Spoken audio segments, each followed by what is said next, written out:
Last July, the nation hailed the opening of the new $6.5 million Tacoma Narrows Bridge over Puget Sound. Governor Clarence Martin officiated at the dedication and was the first over the new mile-long shortcut to the Olympic Peninsula. What an engineering marvel it seemed, the third longest suspension bridge in the world. But almost from the first, tragedy hung over the great structure. Stiff winds blowing up Puget Sound caused it to sway and finally to weave and twist, as you see here in these amazing pictures taken at risk of life just before the great span tore itself apart.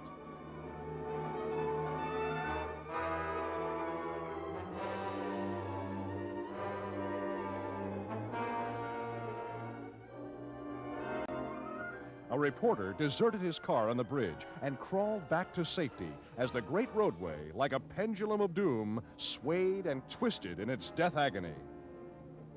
Professor Farquharson of the University of Washington courageously ventured on the writhing roadway in a vain attempt to rescue a dog from the deserted car. For several months, he had studied the strange vibrations of galloping Gertie, as the bridge came to be called, figuring out ways to stop the vibration. But now there is no cure. The giant cables are under terrific strain as the great roadway on the bridge whips about in a fantastic way, like a fluttering ribbon. There it goes!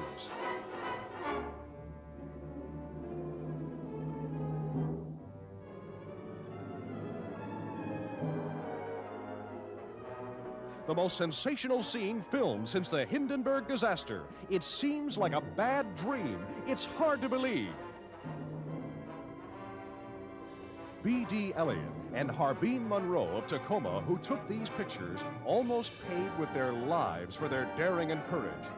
As for Leonard Coatsworth, the Tacoma reporter, he feels he is just about the luckiest man alive.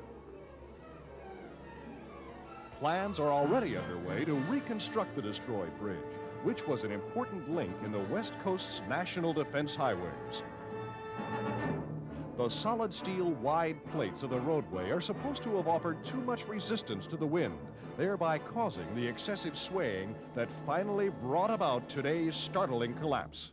Whatever it was, one of America's finest structures has been reduced to wreckage far beneath the waters of Puget Sound. Not a person was lost, but it's a real tragedy.